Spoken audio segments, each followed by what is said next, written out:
കാസർഗോഡിന് ഒരുപാട് പ്രത്യേകതകളുണ്ട്. പക്ഷേ അതിലേറ്റവും പ്രധാനപ്പെട്ട ഒരു പ്രത്യേകത കേരള സംസ്ഥാനം രൂപം കൊണ്ടതിനു ശേഷം രൂപീകരിച്ച ആദ്യ സർക്കാരിന് നേതൃത്വം കൊടുത്ത UMS തെരഞ്ഞെടുക്കപ്പെട്ടപ്പോൾ ഈ മണ്ണിൽ വെച്ചായിരുന്നു. ഇവിടെ പ്രതിനിധീകരിച്ചുകൊണ്ടാണ് UMSലേക്ക് പോയത്. നീലേശ്വരം മണ്ഡലം. ആ സർക്കാരിന്റെ പ്രത്യേകത എല്ലാവർക്കും അറിയാവുന്നതാണ്. കേരളത്തിന്റെ വികസനത്തിന് ഭദ്രമായ അടിത്തറയിട്ട സർക്കാരായിരുന്നു.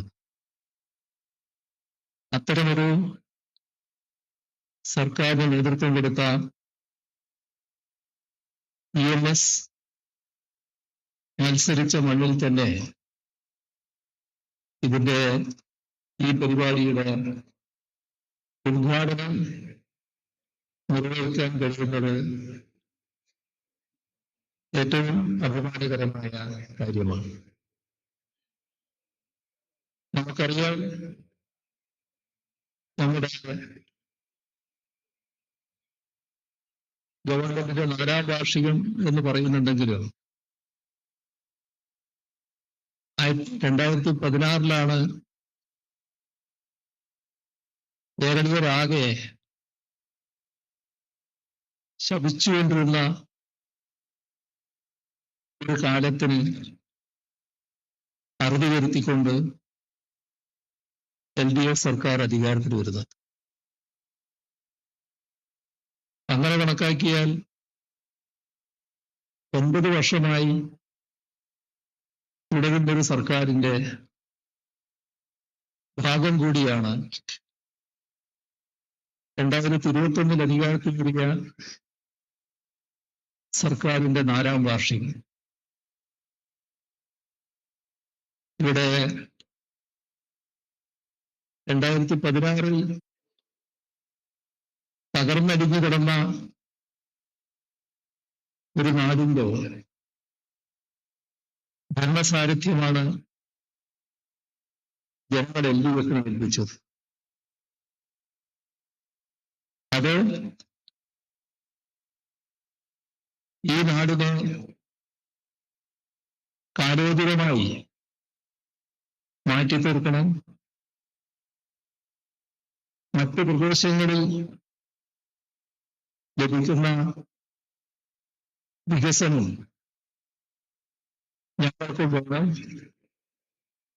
ഈ നാടിനും വേണം, നാടിന്റെ പുരോഗതി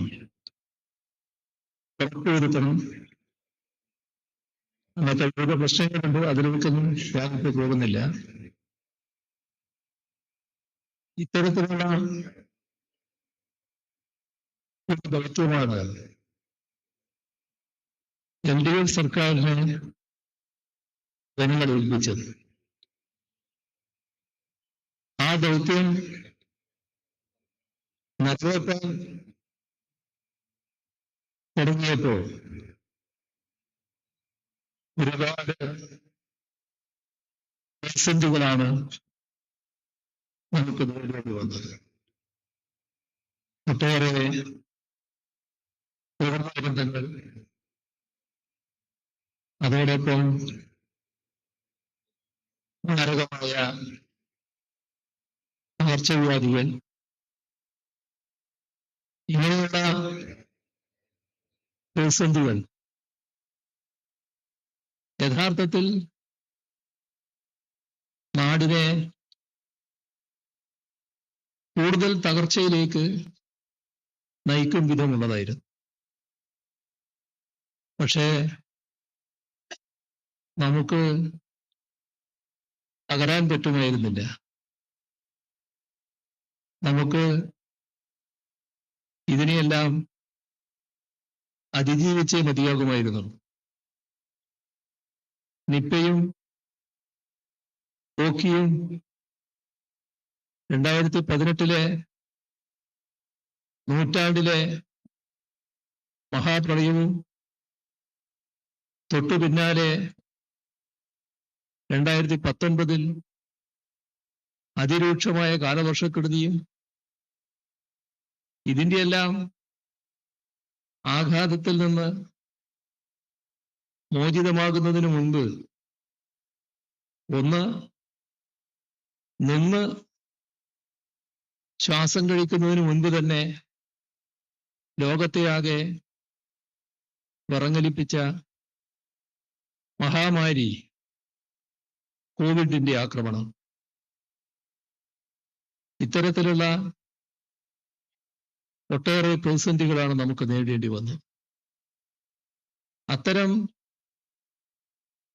പ്രതിസന്ധികൾ ഒരു നാടിനുണ്ടായാൽ,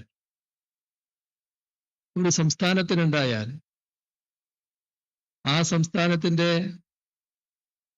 കൂടെ ചേർന്ന് നിന്നുകൊണ്ട്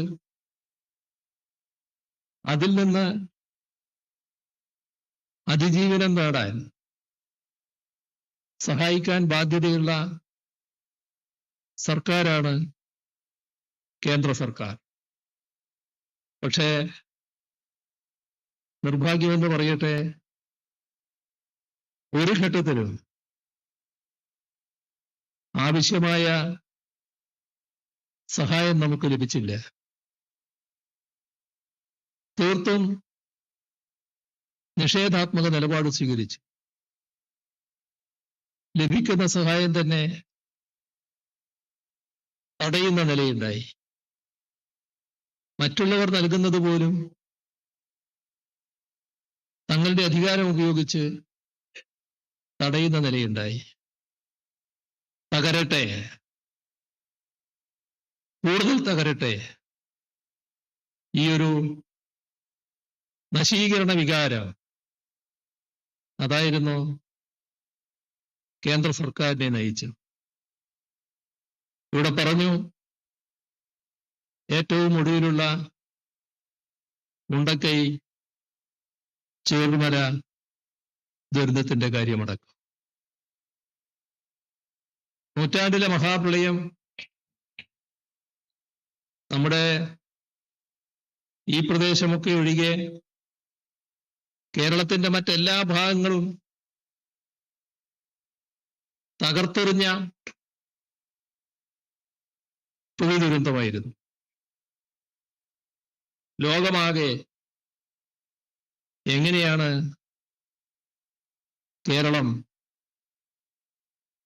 ഇതിൽ നിന്ന് കരകയറുക എന്ന് ചിന്തിച്ച സമയം. പക്ഷേ സഹായങ്ങൾ നിഷേധിച്ചിട്ടും നമുക്ക് നമ്മുടെ നാട് പ്രിയപ്പെട്ടതായതുകൊണ്ട് തന്നെ ആ നാട് അതിജീവനം ഉറപ്പുവരുത്തക്ക രീതിയിൽ ജനങ്ങളാകെ സർക്കാരുമായി സഹകരിച്ച് നിലപാടെടുക്കാൻ തയ്യാറായി. പിന്നീട് രാജ്യവും ലോകവും ആശ്ചര്യത്തോടെയാണ് കേരളത്തെ നോക്കിക്കണ്ടത്. എങ്ങനെ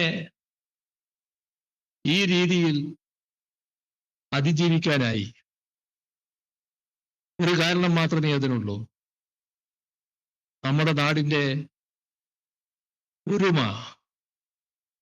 ജനങ്ങളുടെ ഐക്യം ഏത് പ്രതിസന്ധിയെയും അതിജീവിക്കാനുള്ള കരുത്തായി മാറുകയായിരുന്നു. കേന്ദ്ര സർക്കാർ നിഷേധ നിലപാട് സ്വീകരിച്ചിട്ടും